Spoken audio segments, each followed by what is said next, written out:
Okay, ఇప్పుడు ఏం చేద్దాం అంటే ఒక శాంపుల్ ప్రోగ్రామ్ని లేదా ఒక శాంపుల్ వెబ్సైట్ని లేదా ఏదో ఒక ట్యాగ్ని విజువల్ స్టూడియోలో ఎలా రాస్తామో చెప్తున్నాను చూడండి.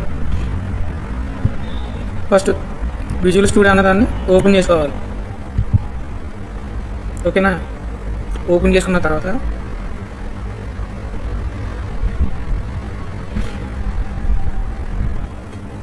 ఇలా ఒక విండో ఓపెన్ అవుతుంది అన్నమాట.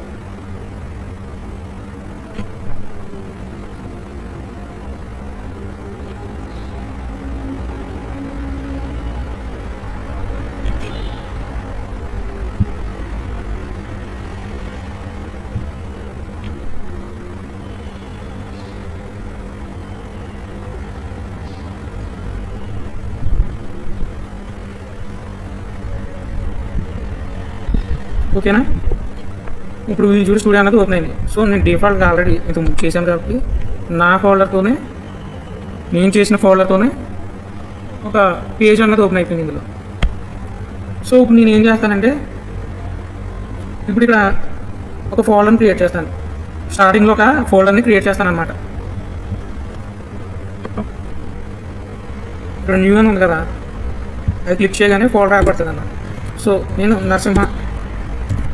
నరసింహరాజు నేను ఒక ఫోల్డర్ని క్రియేట్ చేశాను. ఓకేనా? ఈ ఫోల్డర్ని ఓపెన్ చేసి ఈ ఫోల్డర్లో ఒక కొత్త ఫైల్ని క్రియేట్ చేసి అప్పుడు అందులో కోడ్ రాయాలన్నమాట. సో విజువల్ స్టూడియోలోకి వెళ్ళిన తర్వాత ఫైల్ క్లిక్ చేయండి. ఫైల్ క్లిక్ చేసిన తర్వాత ఓపెన్ ఫోల్డర్ అని ఉంది కదా, అది క్లిక్ చేయండి. క్లిక్ చేయగానే ఒక విండో వస్తుంది. వచ్చింది కదా. ఇప్పుడు డిఫాల్ట్గా ఇది డెస్క్టాప్ మీద ఉంది. ఒకవేళ మీరు ఏ డ్రైవ్లో పెట్టుకుంటే ఆ డ్రైవ్లోకి వెళ్ళి ఆ ఫోల్డర్ని ఓపెన్ చేయాలన్నమాట. సో నేను డెస్క్టాప్ మీద ఉంది కాబట్టి నరసింహరాజు అనే ఫోల్డర్ని క్లిక్ చేశాను, సెలెక్ట్ చేశాను. సెలెక్ట్ చేసిన తర్వాత కింద సెలెక్ట్ ఫోల్డర్ ఉంది కదా, అది క్లిక్ చేయండి. ఇప్పుడు మీ ఫోల్డర్ అన్నది ఓపెన్ అవుతుంది అన్నమాట విజువల్ స్టూడియోలో.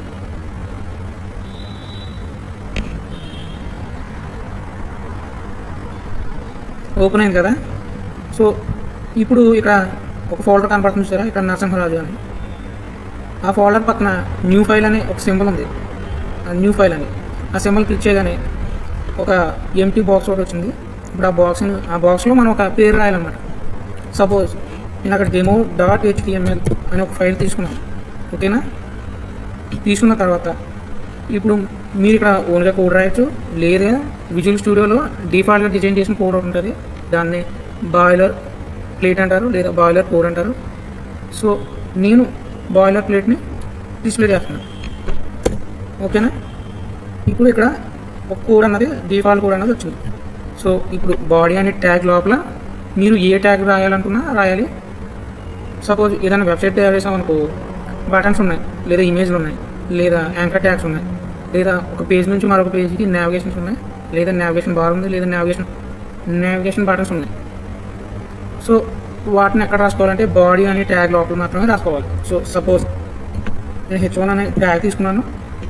ట్యాగ్ తీసుకున్న తర్వాత హాయ్ ఐఎమ్ నరసింహరాజు అని నేను ఒక H1 ట్యాగ్లో రాశాను అన్నమాట. రాసిన తర్వాత అవుట్పుట్ చూద్దాం. రన్లోకి వెళ్ళాలి. వెళ్ళిన తర్వాత స్టార్ట్ డీబగ్ అని ఉంటుంది, స్టార్ట్ డీబగ్ అని. అది క్లిక్ చేయగానే బ్రౌజర్ గురించి సెలెక్ట్ చేసుకోమని ఒక విండో వస్తుంది. అది క్లిక్ చేసిన తర్వాత అవుట్పుట్ ఇలా డిస్ప్లే అవుతుంది అన్నమాట. వెయిట్ చేయండి. ఓకే, ఇప్పుడు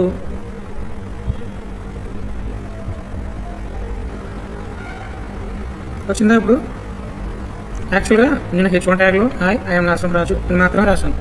సో అదే అవుట్పుట్లో డిస్ప్లే చేసింది అన్నమాట. ఇది బేసిక్ ఎగ్జాంపుల్ అనమాట. ఇలాంటి ట్యాగ్స్ ఎన్నైనా రాసుకోవచ్చు, ఒక H1 అని కాదు.